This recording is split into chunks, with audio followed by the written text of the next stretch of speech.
오늘 말씀의 제목이 뭐냐 하면 야 이리로 오라입니다. 야 이리로 오라. 한번 따라해 보십시다. 야 이리로 오라. 믿음의 두 영웅인데 야 이리로 오라. 무슨 뜻인지 알겠지요? 누가 이 말씀을 할까요? 예수님께서 여러분에게 야 이리로 오라. 오늘 특별히 이 누가복음 8장에 있는 이 말씀의 주인공이 예수님이지만 엑스트라로 사건을 만들어내고 있는 두 명의 믿음의 영웅이 있습니다. 그 첫 번째는 야이로이고 두 번째는 여자입니다. 그런데 이 여자는 너무나 비천한 여자이기 때문에 이름조차 소개하지 않고 오히려 이 여인이 품고 있는 그 인생의 아주 쓴 자리라고 말할 수 있는 고통이죠. 질병, 그 병명이 뭐냐 하면 혈우증이라고 하는 피를 계속 날마다 쏟아내는 그 혈우증으로 12년간 고통을 받던 여자다라고 이렇게 말씀합니다.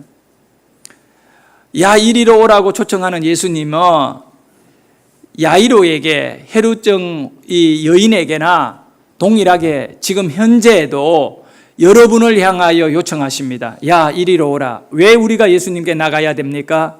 인생의 문제를 치료받기 위해서 그렇습니다. 우리는 주님에게 가야 합니다.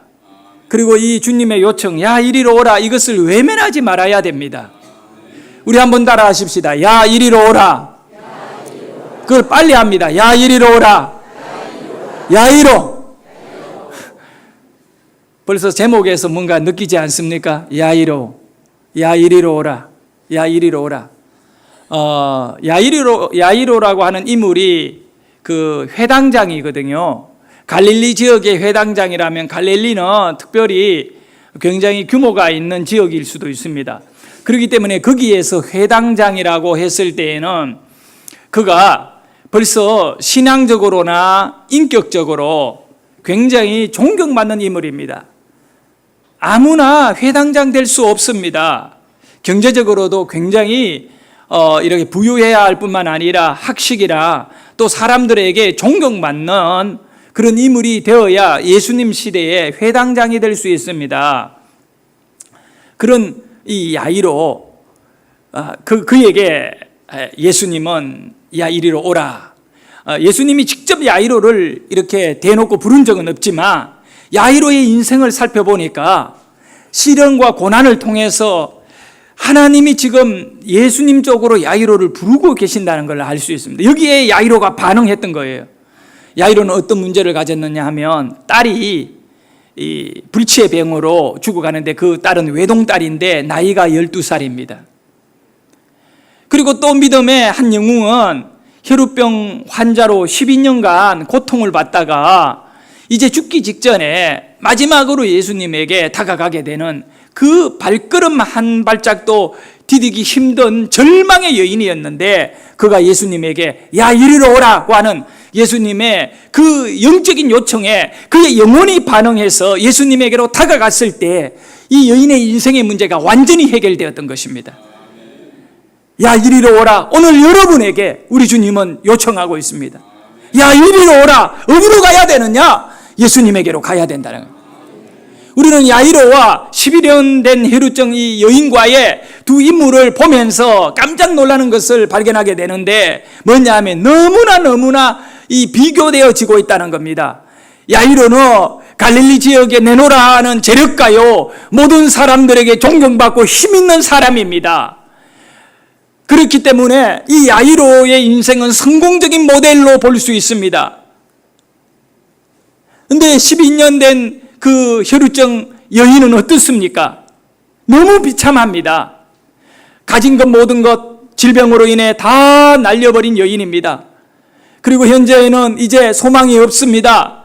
그런 이 야이로 같이 아주 세상적으로도 내놓을 때 아무것도 사람들에게 아쉬울 것이 없는 인물이나 또 세상적으로 볼 때 정말 가장 바닥에 있는 이제는 어떤 건강에도 물질로도 아무것도 의지할 것이 없는 이런 여인이나 할 것 없이 주님 앞에 우리는 다 다가가야 한다는 것입니다.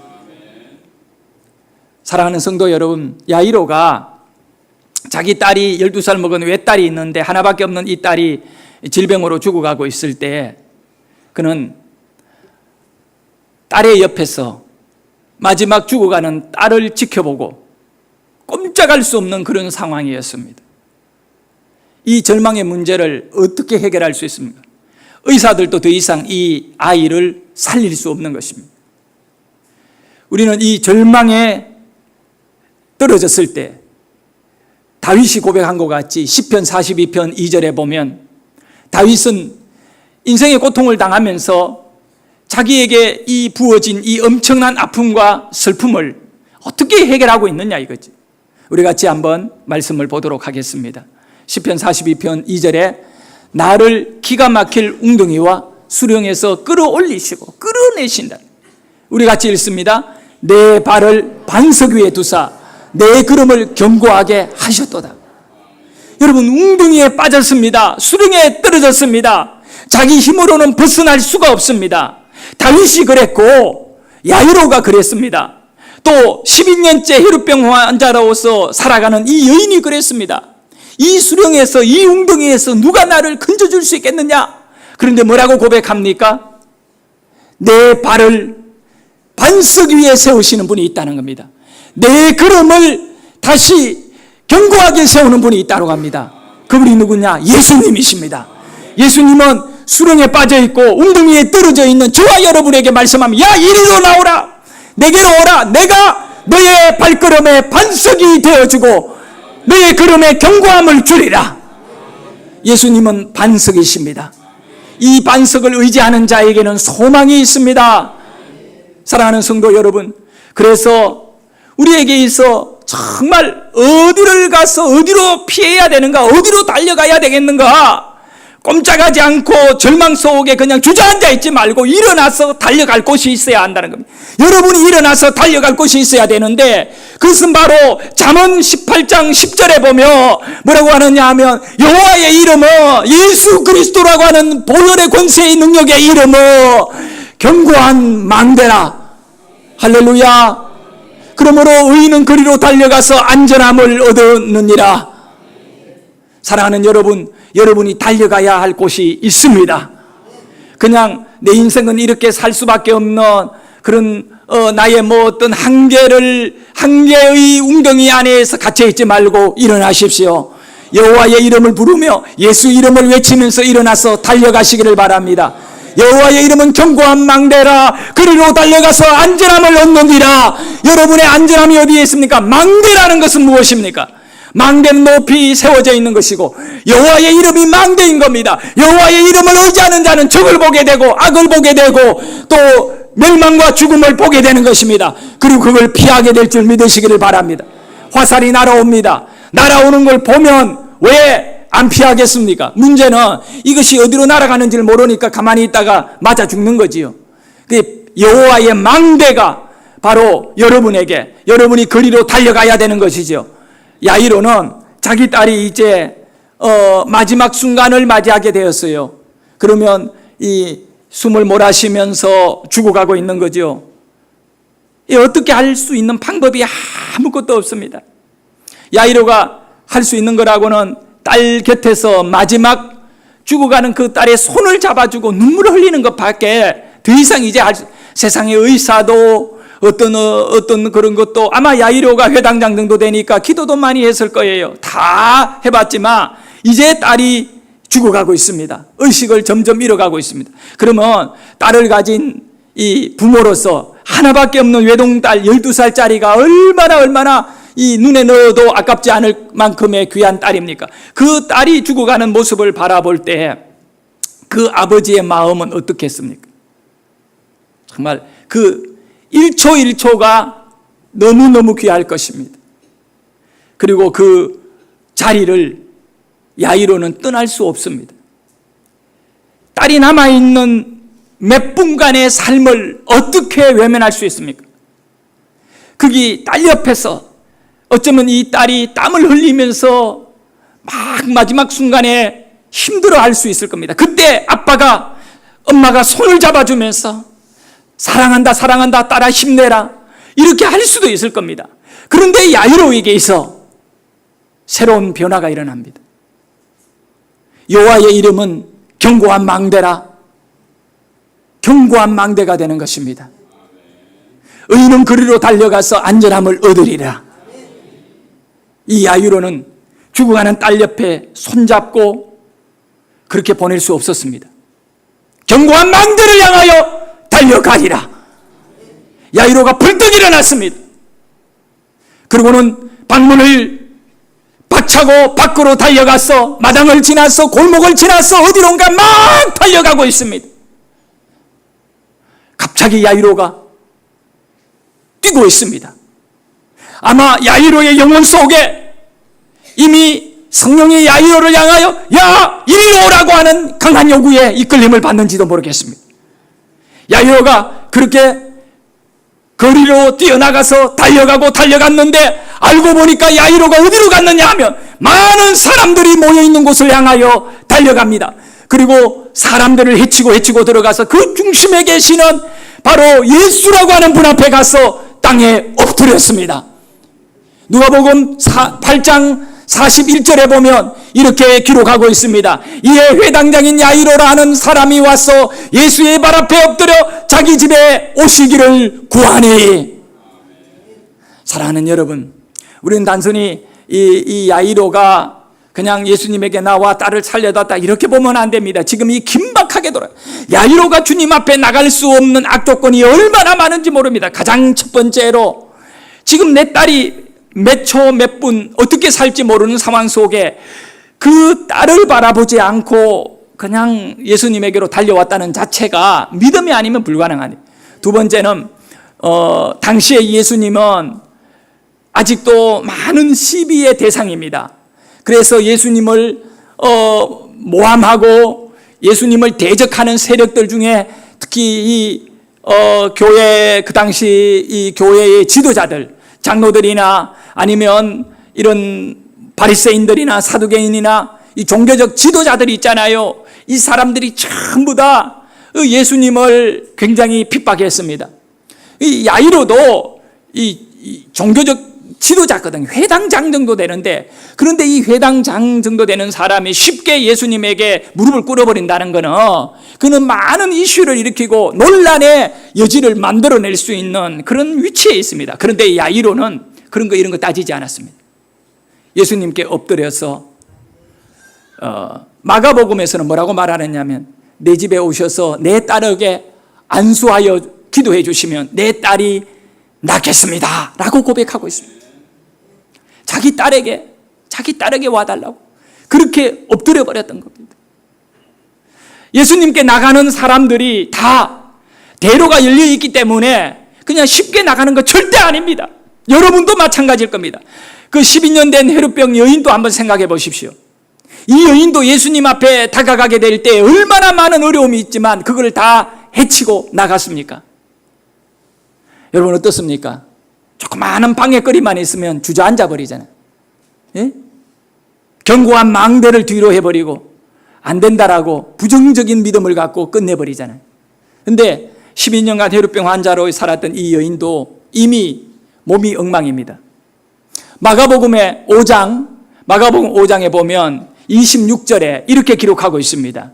많은 의사에게 많은 괴로움을 받았고 가진 것은 다 허비하였으되 더 큰 문제는 그 뒤에 말씀입니다. 아무 효험이 없고 도리어 더 중하여졌던 차에 이 여자에게 더 이상 어떤 희망이 없다는 거예요. 이제 자기가 가졌던 모든 물질, 재산 다 치료비로 하다가 다 날렸습니다. 그 뒤에는 가족들도 이 여인을 떠나버렸습니다. 이 여인은 더 이상 가족과 살 수 없습니다. 율법에 의해서 이 여인은 이미 더러운 자로 정죄를 받았던 겁니다. 율법에 의해서 야이로는 굉장히 높은 사람으로 분류되지만 이 여인은 더 이상 어떻게 사람을 접촉할 수 없는 그런 가운데 있었습니다. 그렇지만 그 여인은 달랐습니다. 이 여인은 예수님에게로 다가갔습니다. 야, 이리로 온나? 라고 하는 영적인 부름에 반응하고 이 여인이 그런 모든 방해의 요소들을 다 해치고 예수님에게로 다가가서 이 병든 손, 바로 피를 흘리는 그 손을 가지고 예수님의 옷자락을 잡았던 것입니다. 이것은 바로 더 이상 병든 손이기 이전에 이 여인의 손은 믿음의 손인 겁니다. 여러분, 우리는 믿음으로 따라합시다. 믿음으로 방해의 요소를 해치자. 그걸 해치고 주님에게로 나아가실 수 있기를 주의 이름으로 축원합니다. 그래서 성경 로마서 10장 17절에는 믿음은 들음에서 나고 들음은 그리스도의 말씀으로 말미암느니라. 바로 여기에 열쇠인 거예요. 이 말씀이 바로 야이로를 살리게 되고 이 12년 된 혈루병 여인을 살리게 된 것이 바로 예수님에 대한 소문 때문에 그런 것입니다. 예수님에 대한 소문을 듣고 다 예수님에게로 나간 거지요. 바로 이 소문이라는 것은 뭐냐 하면 말씀을 말하거든요. 믿음은 들음에서 난다. 들음은 소문이거든요. 그 소문이 뭐냐 하면 그리스도의 말씀으로 말미암는 소문. 이 소문을 들어야지 딴 소문 들으면 안 된다 이겁니다. 그래서 마가복음 5장 27절에 보면 이 여인이 어떻게 모든 것을 다 날려버리고 아무 희망이 없는 이 여인이 예수님께로 나갈 수 있었던가를 설명해 주고 있거든요. 우리 같이 읽어봅니다. 시작. 예수의 소문을 듣고 가운데 끼어 뒤로 와서 그의 옷에 손을 대니 바로 이겁니다. 예수의 뭐요? 소문을 들었다는 겁니다. 오늘 말씀을 듣고 이렇게 예배를 드리는 여러분에게 가장 중요한 것은 뭐냐 하면 바로 예수의 소문인 것입니다. 여러분의 가슴에 들려질 때 이 여인과 같이 이 소문을 들었을 때 믿음의 발걸음이 일어나게 되고 그리고 견고한 망 대신 바로 예수님으로 향하여 달려가게 되는 은혜가 있기를 원합니다. 이렇게 소문을 설교를 듣는 것은 소문 듣는 거예요. 설교를 듣는 것은 말씀을 듣는 거예요. 말씀을 들을 때 여러분 안에 믿음이 발생하는 것이지요. 그래서 28절의 말씀에 이 여인은 어떻게 소문을 들은 것에 대해 반응했습니까? 그래서 이런 결론을 내립니다. 함께 읽습니다. 이는 내가 그의 옷에만 손을 대어도 구원을 받으리라 생각함이러라. 할렐루야. 여러분, 설교를 들은 다음에 말씀을 들은 다음에 바로 소문, 믿음은 들음에서 나는데 설교를 들었을 때 어떤 길이 열려져야 되느냐면 바로 아멘으로 받아들이는 길. 소문은 소문으로 끝나면 안 되는 것입니다. 소문은 바로 나의 믿음이 되어야 하는 것이죠. 수많은 성도들이 설교를 듣고도 그걸 하나의 좋은 이야기로 그랬나 보다라고 끝내버리면 안 되는 거. 이거는 바로 나의 사건으로 내 것으로 삼아버린 역사가 여러분에게 있을 때 여러분의 삶에 변화가 일어나는 것이죠. 이 여인은 이 소문들을 가슴에 안았습니다. 여러분, 야이로가 그렇게 유대인의 지도자로서 회당장으로서 이런 가운데 있었지만 정말 다 내려놓고 예수님 앞에 가서 땅에 엎드리게 되는, 지금 딸이 숨을 몰아쉬고 죽어가고 있는 가운데에도 그 딸의 임종을 지켜보기보다 예수님에게로 달려나오게 되는 이런 모든 가운데 있었던 가장 중요한 것은 야이로가 예수님에 대한 소문을 들었기 때문에 그래요. 그전에는 야이로가 예수님을 개인적으로 집에 초청한다든가 만난 적은 성경에 기록되어 있지 않습니다. 여러분, 놀라운 사실은 누가복음 8장에 지금 이 야이로에 관한 사건이잖아요. 그런데 누가복음 7장에 어떤 얘기가 있느냐 하면 나인이라고 하는 성읍에, 나인성에 한 과부가 아들 청년 하나를, 외동 아들을 데리고 살았는데 이 과부의 인생에 완전히 이 아들은 정말 자기 목숨같이 귀한 존재입니다. 그 아들 하나 바라보고 살았는데 이 아들이 갑자기 죽어버린 거예요. 그 슬픔은 이루 견딜 수 없어요. 그래서 장례 절차를 진행하고 있었어요. 이 죽은 청년을 상여에 메고 마을 사람들이 이 여인을 위로하며 그 상여의 행렬이 마을 그 성문을 벗어나서 이제 저 산에다가 장례를 치르기 위해 가고 있는 길 가운데 예수님이 나인성 앞을 지나가시다가 통곡하는 형녀를 바라보시고 그곳으로 다가가서 지나가는 상년을 세워놓고는 그 죽은 청년의 시체에 말씀하시기를 청년아, 청년아, 내가 네게 말하노니 일어나라. 할렐루야. 예수님이 말씀하요. 죽은 송장에게 말하는 거예요. 송장에게 말하는 거예요. 그랬더니 그 죽은 청년의 송장, 영이 돌아오고 몸이 살아나가지고 그 자리에서 벌떡 일어난 것입니다. 이 내용이 누가복음 7장의 내용이에요. 그리고 8장에 들어와서 야이로의 이야기가 나옵니다. 야이로는 예수님이 이 갈릴리로 오기 전에 나인성을 지나오시면서 죽은 청년을 살렸다라는 얘기를 들었을 거예요. 그렇기에 예수님에게 달려간 거 아니겠습니까? 야이로는 나인성에서 일어났던 그 사건, 예수님이 청년을 살려준 그 소문을 자기의 믿음으로 받아들인 거예요. 오늘 야이로에 따르고 져주시는 예수님의 이 소문이 여러분의 인생에 절망을 해결해버리는 믿음이 되기를 소원합니다. 이것이 여러분의 것이 되기를 원합니다. 내 것이 되어야 내 문제를 해결할 수 있는 것입니다.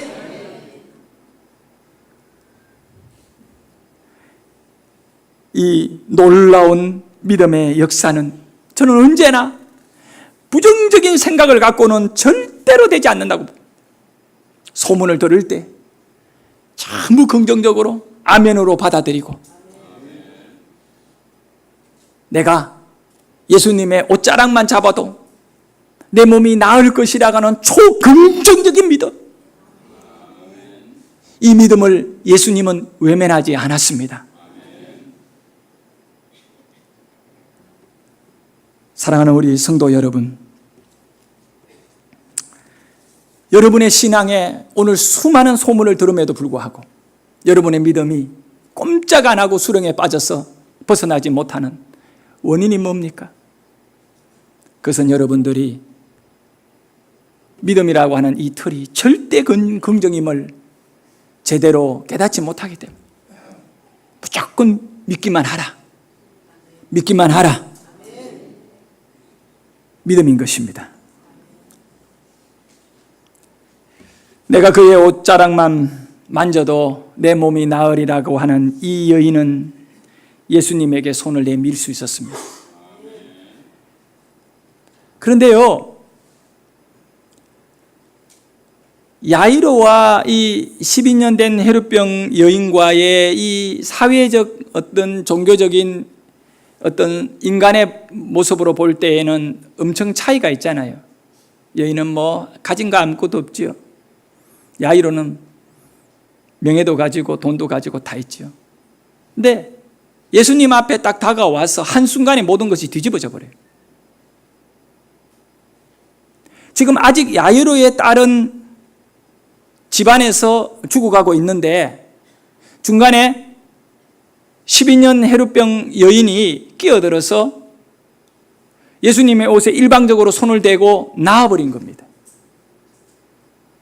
그럴 때 여러 가지 얘기가 왔다 갔다 하면서 결국은 누가복음 4장 48절에 이렇게 말씀하고 있어요. 딸아, 내 믿음이 너를 구원하였으니 평안히 가라. 내 믿음이 너를 구원하였으니 평안히 가라. 이 여인에게는 이제 문제가 해결되어 버린 거예요. 예수님에게 다가간 결과로. 그런데 여인의 문제는 해결됐지만 이게 48절 얘기거든요. 한 절 한 절을 우리가 잘 봐야 돼요. 49절의 얘기는 뭡니까? 49절의 얘기는 갑자기 야이로의 집에서 한 사람이 달려와가지고 야이로에게 말합니다. 당신의 딸이 어떻게 됐다고요? 죽었나이다. 48절에는 딸아, 너는 살아났다. 너는 안 죽는다. 너는 고침을 받았다. 할렐루야. 그런데 49절에 들어와서는 또 어떤 사람이 나타나서 당신의 딸이 뭐하였다고? 죽었습니다. 48절에는 너가 살아났다. 딸아 살아났다. 딸이 살아나고 49절에서는 딸이 죽고, 이 딸이 누구 딸인지는 여러분 잘 알 겁니다. 예수님이 딸아라고 말하는 것은 12년 동안 혈루병으로 고통받는 것, 또 딸이 죽었습니다 라고 말하는 것은 야이로의 딸. 참, 어떻게 이 한순간에 죽을 한 사람은 살아나고 또 한 사람은 그냥 죽어버렸느냐. 사실 이 말씀을 좀 더 깊이 있게 우리가 다룬다면, 야이로가 딸을 낳았을 때 12년 전에 야이로의 집에는 잔치가 일어났습니다. 얼마나 귀한 이름이니까, 생명이 태어났으니까. 그리고 12년간 야이로는 이 딸을 바라보며 행복을 느꼈을 것입니다. 그런데 12년 전에 이 여인은 자기 몸에 혈우증이라고 하는 병이 생긴 걸 발견했습니다. 야이로는 딸이 태어나 그 딸을 바라보며 행복을 맛보며 살았는데, 이 여인은 자기 몸에 나타난 이 피가 쏟아지는 이 질병을 붙들고 이거를 떼내려고 12년간 몸부림치며 살아오다 이제 몸이 거의 바짝 말라가지고 피부가 뼈에 붙어버린, 걸음조차 걷기 힘든, 이게 안 떨어져 나가니까, 떼내려고 했는데 안 떨어져 나가니까, 병이 안 떨어져 나가니까, 저주가 안 떨어져 나가니까, 고통이 안 떨어져 나가니까 이렇게 하루하루 버티고 12년을 왔고, 야이로는 사랑하는 딸을 귀하게 가까이에서 누가 빼앗아가지 못하도록, 악한 도적이나 악한 질병이 빼앗아가지 못하도록 이 딸을 가까이에 붙들려고 행복을 느끼며 12년 달려왔는데, 이제 둘 다 위기를 만난 거죠. 질병이라는 것이 이 딸을 야이로에게서 빼앗아 가버린 죽음의 문제로. 그리고 이 혈우병 여인은 이걸 떼내야 사는데 떼내지 못하고 죽게 된 것입니다. 근데 그 순간에 예수님 앞에서 한 사람은 살아나 버리는 거예요. 딸아, 네 믿음이 너를 구원하였으니 너는 이제 해결됐다. 혈우병 여인이 그 자리에서 치료가 다 돼버려요. 근데 여전히 아직 딸이 죽어가고 있는 줄 알고 있는 야이로의 입장에서는 지금 문제가 생겼는데, 그 집에서 사람이 달려와가 하는 얘기가 뭡니까? 딸이 죽었습니다. 그러면 그 자리에 아마 야이로가 푹석 주저앉았을 겁니다. 그리고 예수님을 향하여 이럴 수가 있습니까? 좀 빨리 우리 집으로 가셔야 하는데 라고 하는, 자 여러분, 딸이 죽었다라고 하는 것은 지어낸 얘기가 아니고 사실입니다. 사실과 사건입니다. 여기서 우리가 잘 알아야 돼요. 과연 믿음이라는 것은 여기에서 중요한 것입니다. 사실과 사건을 바라보고 우리는 어떻게 반응하느냐 이거죠. 그런데 분명한 사실은 예수님은 진리이십니다. 나는 길이요 진리요 생명이다. 사실 사건에 매몰되면 안 됩니다. 딸이 죽은 것은 역사적 사실입니다. 그러나 진리이신 예수님은 사실을 바꿔버릴 수 있고 사실을 고쳐버릴 수 있는 분이십니다. 이것이 우리의 믿음이 되어야 됩니다. 전부 다 사건이고 사실이면 더 이상 우리는 받아들이는 경향이 있는데 아닙니다. 예수님이 뭐라고 말씀하느냐면 바로 그 뒤에 50절에 예수께서 들으시고 이러시되 두려워하지 말고 믿기만 하라.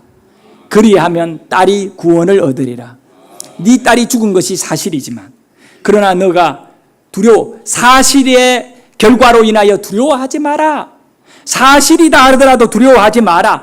내가 해결해 주겠다. 이것이 믿음인 겁니다. 그래서 예수님은 뭘 요구합니까? 믿음을 요구하는 겁니다. 우리는 처음부터 끝까지 믿음이어야 됩니다. 예수님에게 다가가는 것도 믿음이어야 되고 예수님 앞에서 인정받는 것도 믿음이어야 됩니다. 회당장이냐 병자냐 이거 중요하지 않습니다. 예수님 앞에서는 딱 한 가지만 보십니다. 믿음입니다. 우리는 오늘 믿음을 갖고 예수님 앞에 나가야 되는 것입니다. 예수님이 우리에게 주신 이 소문은 너무나 귀한 것입니다. 오늘도 누구든지 절망 가운데 앉아있는 신음하고 고통하는 모두에게 말씀하십니다. 야 이리로 오라. 내가 너를 고쳐주겠노라고. 내가 너의 인생의 문제를 해결해 주겠노라고. 살다가 보면 야이로와 같이 그리고 12년 병든 이 여인과 같이 큰 어려움들을 많이 겪게 됩니다. 그러더라도 절망하면 안 됩니다. 끝까지 하나님을 의지하고 바라보셔야 됩니다. 한 가지만 얘기하고 말씀을 정리하도록 하겠습니다. 2주 전에 우리 저 위에 형이 둘이 있는데 첫째 형이 암이다 병원에서 이렇게 판정을 내리고 암이 전이가 되어 몸에다가 척추와 뼈 쪽으로 이렇게 퍼졌다. 뭐 이런 가운데 많은 의사들이 긴박한 상황임을 알려주었습니다. 그래서 서울에 있는 모 병원에 입원을 해서 현재 뭐 치료도 하고 있습니다만은, 그런데 그 주간에, 똑같은 주간에 동일하게 바로 이제 그 형 밑에 내 위에 있는 형인데 그 형이 또 암이다 판정이 나온 거야. 야, 한 주간에 형제 2명이 암이다. 이건 뭐 그냥 황당하더라고요. 그래서 우리 둘째 형은 그 암 판정을 받고 이제 대학병원으로 갔어요. 두 병원에서 암이라는 판정을 받고 대학병원에 갔는데, 대학병원 나이 많은 의사가, 할아버지 의사가 심각하게 바로 수술 준비해야 된다고. 이 폐 쪽에는 하루가 다르게 이 병이 커지고 전이가 되니까, 그리고 폐암이 아주 안 좋은 암 중에 하나이대요. 뭐 제가 자료를 찾아보니까 그 5년 이상 살 확률이 27%더라고, 폐암은. 그럼 뭐 4cm의 암이 있다고 하니까 의사들이 그렇게 하고, 그 다음에 진단서의 결과가 뭐냐 하면 폐암으로 나왔어요. 이게 쉽게 진단을 못 내렸는데 이거 폐암으로 진단을 내렸어요. 그 CT만 보고 그런 결론을 내렸는데, 이제 대구의 대학병원에서 이제 입원하라고, 입원 자리가 안 나오는데 상태가 너무 심각하니까 빨리 이거를 수술하기 위해 입원하라고 하는데, 차를 타고 병원으로 가다가 전화를 받았어요. 서울에 있는 그 병원에서 내일 진로 시간이 잡혔는데 오실 수 있습니까? 연락이 왔어요. 근데 한 3일간, 이 일이 일어나기 전에 3일간 어떤 일이 일어났느냐 하면, 우리 형이 본인이 암이라는 판정을 받은 다음에 소원이 하나였어요. 그게 뭐냐면, 난 죽더라도 서울에 있는 병원에 가서 진료하고 죽는다. 제가 볼 때는 뭐 그런 건 아닌 것 같고, 지방병원에 대학병원 정도 되면 그래도 기본적으로 이렇게 괜찮은데, 근데 우리 형이 어디서 소문을 몇 군데 들었는데, 가까이에 사는 여자분 한 분이 우리 그 형제들 가운데 소문을 들은 게 뭐냐, 대구에서 내노라는 최고의 병원에서 당신은 수술해도 못 삽니다 결론을 내렸대. 시한부로 딱 내려줬대. 근데 이분이 서울에 있는 어느 병원에 와가지고 딱 결론을 뭐라고 내렸냐면, 이거는 수술 필요 없고 약만 먹으면 낫는 암입니다. 그러면 전혀 다른, 그러니까 새로운 신약 하나를 권면해가 줬는데 그거 먹고 지금 몇 년이 됐는데 그 마을에 아직 살아있대요. 그러니까 우리 형의 입장에서는 이거를 듣고는 마음이 완전히 뭐 대구의 어떤 병원도 그거는 중간에 걸치는 것에 지나지 않지, 자기 목표는 서울이다. 그래서 서울에 몇 군데다가 다 있는 것 없는 것 사람 다 동원해가지고 몇 군데다가 신청을 해놨는데, 그 쉽게 바로 진료할 수 있는 거를 해달라고 하니까 이게 잘 안 되고, 기다리는 가운데 3일째 될 때 이제 대구에 있는 병원에서 오라고 해서 차를 타고 가다가 문자와 전화를 받고 이렇게 갈등을 하게 된 겁니다. 그래서 그 다음날 그 입원을 하러 가다가 입원을 안 가고 서울에 있는 병원으로 왔는데, 제가 이제 형과 같이 의사를 만났어요. 의사의 이 진료실에 가서 이렇게 보고 CT 다 보고 이러더니 의사가 이 지방에서 그 폐암 진단 결과 있잖아요. 그거를 이렇게 보고 웃더라고요. 이렇게 미소를 지으면서 가족들을 바라보며 하는 얘기가, 너무 염려는 하지 마세요 그러더라고요. 의사의 그 위로의 말인 줄 알았는데 그게 아니에요. 의사는 뭐라고 말하느냐면, 제가 볼 때에는 암이 아니고 제가 볼 때에는 확실히 고름덩어리입니다 이런 거예요. 아니, 청진기 한번 가슴에 안 대보고 사진 보고 환자에게 어떤 정상입니까? 그거를 굉장히 주의 깊게 정상을 쫙 들어보더니, 그 우리가 막 너무 황당해하고 깜짝 놀래가 세 곳의 병원에서 암이라고 얘기했는데 어떻게 한 방에 고름덩어리라고 하는가 싶어 전부 다 깜짝 놀라니까 그래서 하는 말이 이겁니다. 제가 볼 때는 확실히 고름이고 염증입니다. 그리고 약을 항생제를 한 일주일 먹으면 이거는 다 없어지는 거니까 내려가세요. 그러니까 무슨 얘기냐 하면 소문을 들은 거죠. 서울에 가면 의사들이 치료 잘한다. 그 자기 생명이 걸린 문제니까 아무나에게 자기 생명을 맡기면 안 되겠다는 우리 형이 몸부림치는 그 노력에 의해가 서울에 있는 병원에 오게 된 거예요. 그래도 형이 이렇게 행수를 통해 가지고 아는 사람을 연결해가 1시간을 울었대요. 그 병원에 넣어달라고. 그러니까 그 전화 받은 사람이 전혀 상관없는 사람인데 그렇게 소원하면 한번 힘써 볼게요 하더니 그렇게 연결해 가지고 특진으로 들어갔어요. 진료 시간 다 끝난 다음에 우리 형을 따로 받아 가지고 봤는데 고름덩어리입니다. 나는 여러분에게 말씀드리고 싶습니다. 우리는 육체의 어떤 병을 고치는 의사도 잘못 만나고 잘 만나는 것이 살고 죽는 일에 다가가게 되는데 멀쩡한 폐를 잘라놓고 뭐 수술을 한다든가 뭐 이래봐요. 그건 뭐 살기야 살겠지만 무슨 고통을 하고 사람을 갖다가 마루타가 되는 겁니까? 여러분, 우리는 성경을 믿음은 들음에서 나고 들음은 그리스도의 말씀으로 말미암느니라. 야이로는 소문을 들었던 거예요. 나 인생의 청년을 살린 예수님은 내 딸을 살릴 수 있다라고 하는 믿음으로 옮겨온 거예요. 바로 혈루병 여인도 소문을 들은 거죠. 예수의 소문을 듣고 내가 손을 내밀어 예수의 옷자락만 잡아도 네 병이 나으리라.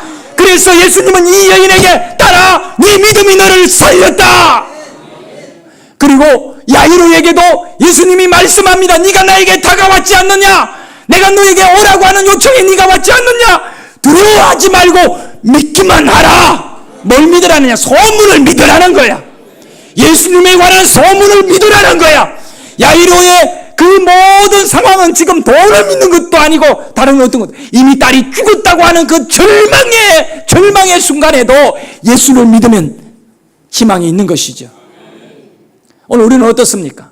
이것저것 하다가 안 되면 그냥 절망해버리고 두려워하고 끝내버리잖아요. 그러지 마시기를 바랍니다. 우리 모두가 바로 예수님의 소문을 가슴에 품고 이것이 내 믿음으로 변화시키고 내 것으로 만들어서 오늘 여러분의 모든 환경 속에 현실 속에 사건과 사실을 뒤엎어버리는 진리의 역사이신 예수님을 의지하여 사시는 우리가 되기를 소원합니다. 하나님 아버지 감사합니다.